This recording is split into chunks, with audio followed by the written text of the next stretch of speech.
Well, hello and welcome. My name is Martin Lopez, and today I have the pleasure of interviewing Hayden. Hayden. He is the author of Conscious Choosing for Flow: Transforming Conflict into Creativity. And today we have a terrific webinar for you. It's called The Payoff of Being in Flow. So there's a couple ways to get connected with us because we'd love for you to connect with us via our social media. We have a Twitter account. Our Twitter handle is at @cchoosing. And our Facebook account is Facebook/conscious choosing. So please connect with us and interact with us. We'd love to just connect with you. So without further ado, let's get on with it. Let me introduce Hayden. Hayden. Hey, Martine, good talking with you. I'm excited about this webinar about being in flow. That's a real passion of mine. So, let's get started. Absolutely. So today's webinar is called The Payoff of Being in Flow. But before you can identify a payoff, you need to identify the cost. Would you agree? Absolutely. So let's talk about some of the costs. So what's the cost of not being in flow? Uh, you know, we don't get our projects done. We're upset and challenged about our work with each other and what we're doing. We're probably not making the money we would like to, and it's a real grind, and it's almost becomes a have to rather than I really like doing it. So I'd say, we're not getting the results, and we're challenged in how to do it and how to enjoy our work together with other people. And it just doesn't work for people when you're not in flow, does it?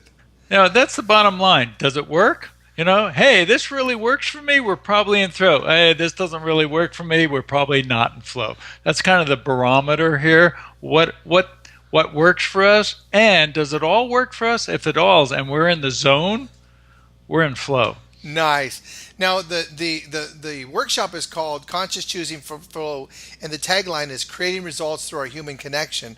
So how does not being in flow? How does not being in flow show up in the human dynamic? If we're having struggles with people and we're not communicating well, and there's upset and there's challenge, that's some of the challenge of not being in flow with other people. How do we interact so that we say, hey, this really works for me, and they say this really works for me? So I would say the human dynamic is we're having negative feelings. All those feelings list on our website that people can download. Yeah. Is, we're feeling frustrated, discouraged, upset, challenged, concerned. Those are all indications we're not in flow, and our needs aren't being met, and we're struggling to get our needs met, and people we're interacting with are struggling to get their needs met and taken their feelings seriously. So they're not having their feelings taken seriously, or they're struggling to be heard, struggling to accomplish, struggling to make things happen like that, right? Yep, they're being misunderstood. People are judging, complaining, blaming each other. That's a sign that we're not in flow. When we are in flow, that we let go of those judgments and blaming and complaining, and we work together at a level that complements the work other people are doing, and we're using our best skills and competencies to complement the work we're doing together. That's great. That's awesome. Keep going. One of the things that we do in our training is we bring people through identifying what flow is. And most of us have experienced it some areas of our life. And so we do this little exercise, and I'm wondering if you'd be willing to do it with me. Sure. Put me under the... Put you under the light here.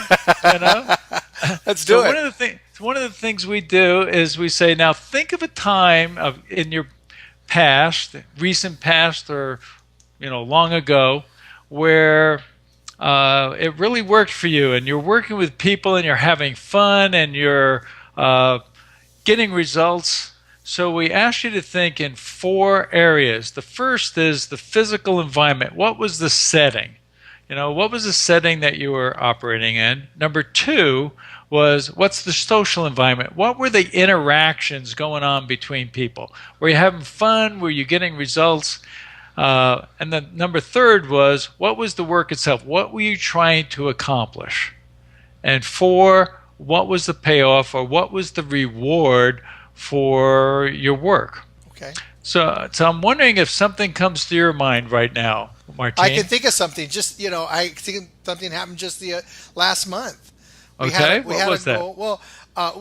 I live in San Diego, and my primary what I do is I'm a loan officer. So I have a mortgage team, and it's Debbie, Terry, and Yolanda, Okay. and that's my team. And we had 4 loans that we wanted to close before the end of the year. 4 more loans to close before the end of the year, and we were really close to Christmas, so we had to deal with that. Christmas being on a Thursday, people getting off early on that Wednesday, and then New Year's Eve being that pardon me, that next week. So we wanted to get people into their new homes. Uh-huh. So the physical environment was San Diego, the mortgage business, and the team were those people you Uh-huh. identified, and the work you were trying to accomplish is closing 4 loans and getting them into their homes. Yes, yeah. What was the reward of accomplishing that you and your team experienced?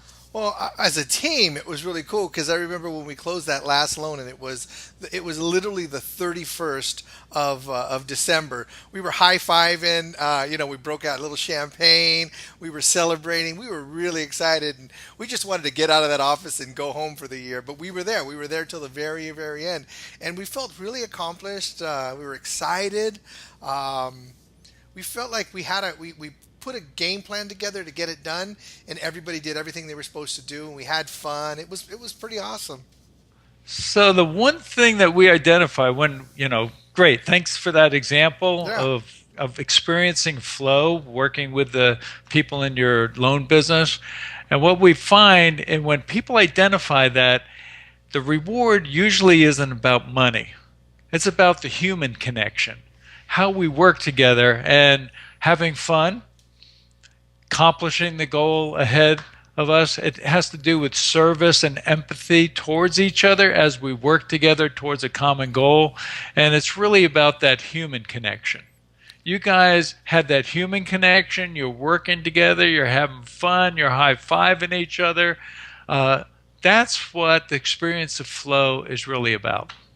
You That's know? really interesting that you said that because in all my description, I never even thought about the commission. I didn't even think about the money I was making. So you're right. When you think about it, it's about the feelings that I experience, about the needs getting met, about the team. It is so much about that. You're right. Absolutely. So that's flow. So you didn't have those costs of people being upset, angry at each other. You were in flow, you experienced it, and the bottom line is you had fun. So the benefit of flow is number one, it works for me and it works for the people I'm interacting with. We're working together, we're connected, and we're working towards a common goal. Oh, We're in the absolutely. we're in the zone. We're in the We're in the zone. zone. Absolutely. Like, hey, this is fun. Yeah. And the other thing too is those relationships. So with me and with the 3 girls, it like that relationship just grew. Like how much we're connected, how much we're going to be able to do this year, that kind of thing. We just went to another level. Yep. And what does that do for your future? You guys know what it's like to be in flow, Yeah. and you can create it again. Uh, that's what we put in the newsletter is, the Robert Fritz, who wrote the book The Path of Least Resistance. Hmm. He talks about wind and water following the path of least resistance, and that's flow. That's what he saw as flow. What we're saying in conscious choosing for flow is if we understand what's going on with people, we take their feelings and needs seriously, we can create the path of least resistance because we identify what their resistance is, we address it, we understand what's going on with people, and we can create the path of least resistance moving forward towards any project. Oh, absolutely. And I like what you say about the using the best competencies because I'm a salesperson. I also train and coach. But what I did is I stayed true to what I did. And then Uh-huh. Terry stayed true to what she does. Debbie stayed true to what she does. And Yolanda stayed true to what she does. We did what we did best. And this is the thing. everybody says to everybody, I would not want to do your job. So we have four people, and nobody would want to do the other person's job, but yet everybody has respect for all the other people and trusts everybody to do their job. Respect and safety is a really key need for all of us, and it sounds like you guys have it. One of the other things we put in our newsletter is about the study that the guy that wrote several books on flow, Mihaly Csikszentmihalyi. It's a difficult word to say, but you say it right every time. I spend time practicing that to be in flow. To be in flow. And what he said was he studied musicians, he studied athletes, and when people are in the zone, they're using their best skills and competencies to operate and to excel at what they're doing. They're in the zone. And so that was his study. What we're saying at Conscious Choosing for Flow is we can be in the zone with others to use our best competencies and skills as we work together and we're connected with each other. So for us, flow is the positive, creative, dynamic between people, forward-moving energy between people where we're getting results together. And that's being in flow. And if we can create it, create the path of least resistance of how to work best with each other, it really benefits our lives in every area, like it benefited your life in the mortgage business last month. And the payoffs are obvious. The payoffs of being in flow are obvious, and they're personal, right? That's a good point. It's personal. Yeah, it is obvious. And, how many people have you talked to that says, I can't stand what I'm doing, but I only have 20 more years before I retire? Have you ever heard someone say something like that? I have. It's too like, often. Why would you do that? Number one, let's address what you don't like and how to get better results in what you're doing and interacting with people. Most of the people that said, I don't like what I'm doing, it usually had to do with their interaction with people. Yeah. And if they learn the skills and awareness on how to create different interactions, they'd probably like what they're doing a whole lot better than going to work, not liking the people you're working with.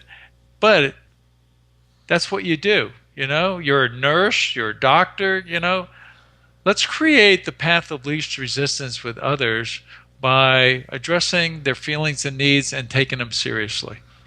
Absolutely. When you think about the tagline, creating results through human connection, not creating results through the human disconnection is kind of the opposite. So when I'm not in flow, I could find that I'm disconnected with, my wife, maybe maybe the girls in the office or the agents I work with, or sometimes even my clients. I'm not connected with them.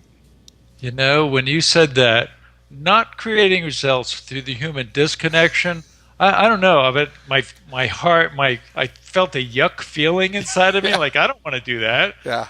Let's create something pretty powerful with each other and have really good interaction and connection with others.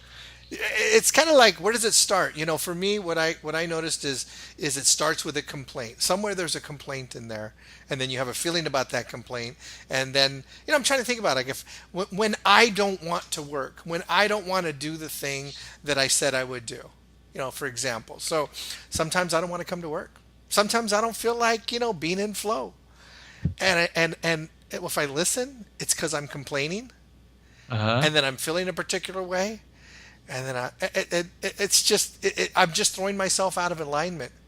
And when I put myself back in alignment, back into flow, it doesn't even matter. Like those opinions don't even matter anymore. They're just non-existent. I think this is an important. I mean, you bring up some wonderful points, Martina. I love interacting with you at this level. You bring up an interesting point. When we judge, we complain, we're blaming other people. It creates that yuck in us, and we don't like it. So we're making a bunch of statements, and that doesn't work for us. If we would shift from making those statements of judgment, complaining, or blaming, and started asking ourselves questions, being curious, I'm wondering, what can I do to have myself like this better? What can I do to encourage myself to go to work, and you start pulling yourself forward with the questions you ask yourself, and you get curious. Being an inquiry or being curious creates a very different result than making statements of judgment, blaming, or complaining, Yeah. And, and if you say, I don't feel like going to work, and if people go, you need to go to work, Martine, that doesn't feel good. Like, But if no someone way. said, Martine, what's going on with you? What's going on that you don't want to go to work? What's happening in your life? There's a little bit of empathy that comes your way, and that feels better, and you can start getting out of that blaming, complaining, judging mindset and get into, I wonder what would that look like, and what can I do? And you start getting an inquiry that improves our life. That's a great question. So what would be the thing to do Monday morning? Because everybody, they say hate Mondays. Well, I don't hate Mondays. I love getting back into the office and making things Uh-huh. happen personally, and I'm sure you feel the same way. But a lot of people say, I hate Mondays. I mean, that's a complaint, right? Yep. Uh-huh. And I hate. There's a feeling. Yes. Uh-huh. What's the need? What's the need that's not being met? Well, it's different for everybody. But what you're saying is, hey, why don't I be curious? What Why can don't I I do? Go ahead, you please. What can I ask myself that will help me? What would it look like if I liked Monday morning? What would that look like? You know?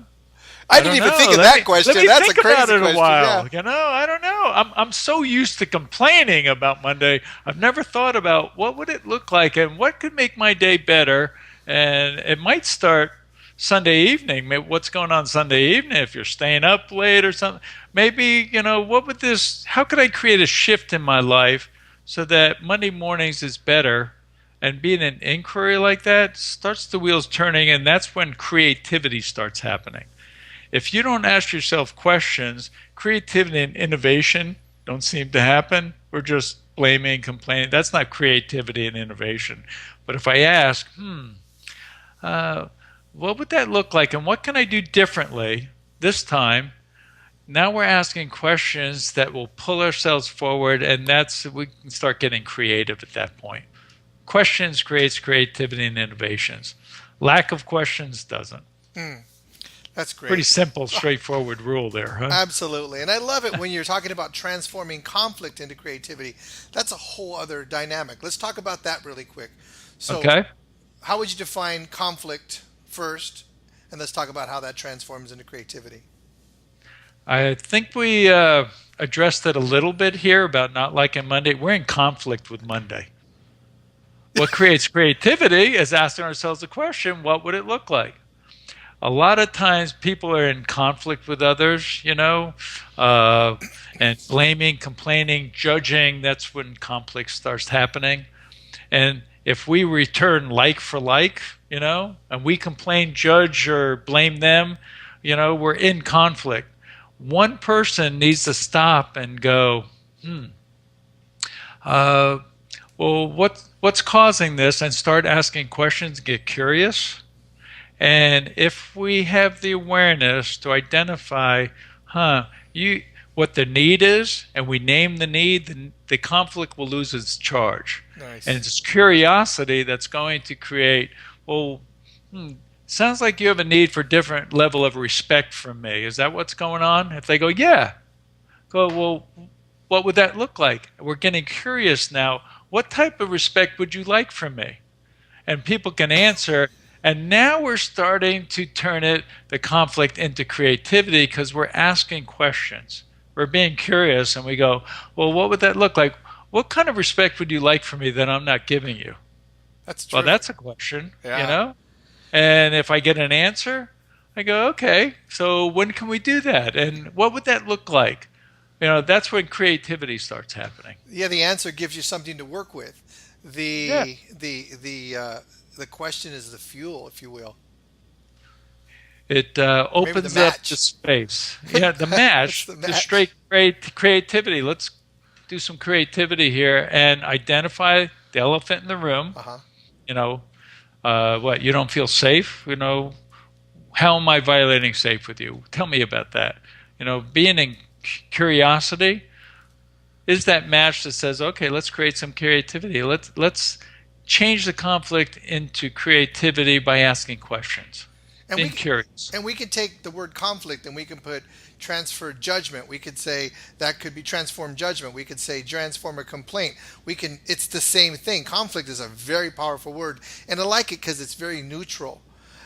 But hey, if you're out here listening, you're thinking about going out and buying conscious choosing flow, transforming conflict and creativity. If you're out there complaining, you can transform complaints into anything you want to: joy, excitement, you name it, any feeling you want, any need you want to have met.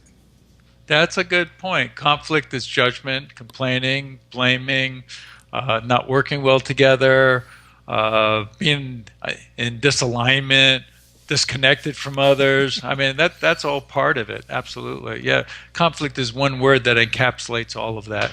Good point, Martine. And I think creativity does the same thing too. Because when I first heard the title, I said creativity. It kind of threw me off. And then as I started to think about it, I'm like, creativity.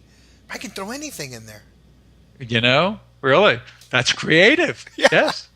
Yeah. Well, I'm a jazz musician too, so I play the sax. And so to me, it's Uh-huh. like I can improvise. I can put anything in. That's like improvising. I can take a conflict and improvise it into anything. And that's what I've learned. That's what I've learned from your training. That's what I've learned from you training people in conscious choosing for flow. And that's what I learned from our relationship. And you out there that are watching our webinar, that's the kind of transformation or the kind of results that you can expect. Taking conflict and transforming it to creativity and any other feeling or experience you want in the moment in real time. And it really happens quick, doesn't it, Hayden? It absolutely does. And one of the things we decided to get creative about is shortening these webinars Yes. so people had time to watch them and keeping them down 20, 15, 20 minutes. And I think we're about 20 minutes right now. We're What do 20 you think? minutes. We are. Yeah. So Uh-huh. let's thank everybody for stopping by, and we'll see you in a few weeks. Thank you very much, everybody. Great talking with you. And we'll keep these at 15, 20 minutes so that you can catch the interaction between Martine and talk about some of the aspects of the book. Terrific. Thank you. Thanks a lot, everybody. Take care. Okay. Bye-bye. Bye.